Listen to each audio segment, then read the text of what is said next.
तो स्वागत है आप सभी का हमारे चैनल में। तो आजकल हम लोग देख रहे हैं कि सारे लोग रजत दलाल को ही डिफेम करने में लगे हैं कि वो एक अपराधी है, उसे बिग बॉस में नहीं भेजना चाहिए, उससे जनता में बहुत गलत मैसेज जाएगा। पर मेरा ये सवाल है कि बिग बॉस में आप क्या चाहते हो? उसमें इसरो, डीआरडीओ इन लोग के चीफ को भेजा जाएगा? क्योंकि जाहिर सा बात है बिग बॉस के अंदर लड़ाई झगड़ा कलेश वगैरह जो करने में माहिर है उसी को बुलाया जाएगा। एक बार UK07 वहां पे गया, वो बुरा इंसान नहीं था, पर क्या हुआ, सबने उसको जोकर बोलने लगा। क्यों? क्योंकि वो एक सीधा साधा लड़का था, वो अमूमन कलेश वगैरह ज्यादा नहीं करता था और इसीलिए वो वहां पे सरवाइव नहीं कर पा रहा था। और दूसरी तरफ ये अगर कलेश करने में माहिर है तो बिग बॉस उसे क्यों ना बुलाए? बिग बॉस को कोई भी मतलब नहीं है कि किसी को क्या पसंद आ रहा है, किसी को क्या पसंद नहीं आ रहा। उसको केवल एक ही चीज से मतलब है कि आप कलेश करिए, और इसीलिए उसने रजत दलाल को बुलाया। और अगर आरोप की बात करें तो जितना घिनौना आरोप रजत दलाल पे लगाए, उससे 10 गुना ज्यादा घिनौना आरोप सलमान खान पे लगाए, जो कि बिग बॉस का 12 से 15 साल होस्ट कर चुका है। पर जो आरोप सबसे ज्यादा हाईलाइटेड है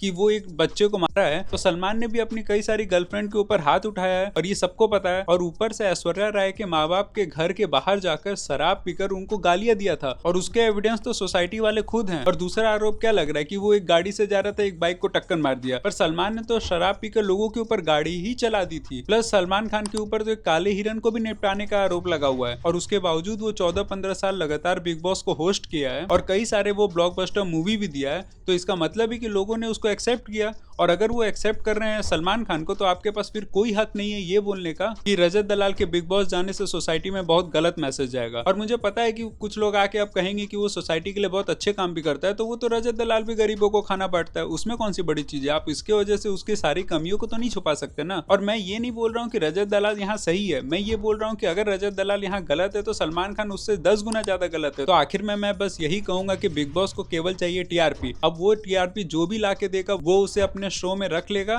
फिर चाहे वो सलमान खान हो या फिर रजत दलाल हो। ये सब टीवी चैनल वाले पैसों के लिए कुछ भी कर सकते हैं। तो अगली बहुत ही अच्छी अपडेट है आम जनता के लिए। दरअसल इंडियन गवर्नमेंट ने जो सैटेलाइट स्पेक्ट्रम होते थे उसका ऑक्शन ही बंद कर दिया है। अब आपको केवल एक फिक्स चार्ज देना होगा और जो भी कंपनी उसे देगी उसे स्पेक्ट्रम मिल जाएगा। अब जिसे समझ में ये नहीं आया तो मैं बता दूं कि पहले क्या होता था कि अगर आपको कोई भी टेलीकॉम कंपनी खोलनी है तो सबसे पहले आपको स्पेक्ट्रम खरीदना होता था, और उसकी भी नीलामी होती थी। और नीलामी का मतलब ये कि जिसके पास ज्यादा पैसा होगा वो नीलामी जीत जाएगा। पर इससे क्या हुआ कि जियो, एयरटेल जैसे ही बड़े प्लेयर इसमें रह गए और बाकी सब कंपनी बंद हो गई, क्योंकि इन लोग के साथ कंपटीशन उन लोग कर ही नहीं पाती थी। पर वो जो स्पेक्ट्रम था, अगर आम भाषा में समझाऊं तो जो टावर वगैरह लगे रहते थे उससे हम लोग को इंटरनेट मिलता था। पर ये जो सैटेलाइट स्पेक्ट्रम है इससे हमें टावर की कोई जरूरत ही नहीं है, और इससे सबसे ज्यादा फायदा होगा आम जनता को, क्योंकि अब एक फिक्स प्राइस होगा तो कोई भी कंपनी वो प्राइस दे के स्पेक्ट्रम खरीद सकती है और अपना इंटरनेट सारे भारत में बांट सकती है। अब इससे क्या होगा, कंपटीशन बढ़ेगा, और कंपटीशन बढ़ने का मतलब है कि हम लोग को सस्ते में इंटरनेट मिल जाएगा। खैर अगली अपडेट आ रही है ट्रिगर इंसान से। तो उसने कुछ दिनों से ये दिखाया कि उसका चैनल हैक हो चुका है। हालांकि लोग तो पकड़ लिए थे कि ये झूठ बोल रहा है, पर अब पता चल रहा है कि इसका MX प्लेयर पे एक सीरीज आने वाला है, और ये जितना भी परपंच इसके चैनल में कुछ दिनों से हो रहा था वो सब उसी से रिलेटेड था। खैर अगली अपडेट आ रही है लियाम पाइने से, या लियाम पाइने जो भी कह लो, जो कि वन डायरेक्शन बैंड का एक सिंगर था, और कल वो अर्जेंटीना में अपने होटल के बालकनी से नीचे गिर जाता है, जिस वजह से उसकी ओम शांति हो जाती है, जिस पर कई सारे भारतीय कूल बनने के लिए ऐसे रिएक्ट कर रहे हैं कि मतलब उनका कोई सगा निकल गया हो। वो बात अलग है कि 95% से ज्यादा भारतीयों को पता भी ना हो कि ये कौन है। खैर कितने लोग इसके डाई हार्ट फैन थे कमेंट्स में बताइए। खैर अगली एक बहुत ही वायरल वीडियो जा रही है जिसमें एक बिश्नोई समाज की लड़की ये बताती है कि उनको जानवरों से कितना ज्यादा प्यार है और उन लोग जानवरों के लिए किस हद तक जा सकते हैं, जिसे देख के आपको समझ में आएगा कि क्यों सलमान खान की लंका लगी हुई है। बिश्नोई समाज क्या है? बिश्नोई समाज एक ऐसी समाज है जिसमें हमें बचपन से सिखाया जाता है कि जीव जंतु और पेड़ पौधों की रक्षा करना, चाहे उसके लिए हमें अपनी जान भी क्यों ना गंवानी पड़े।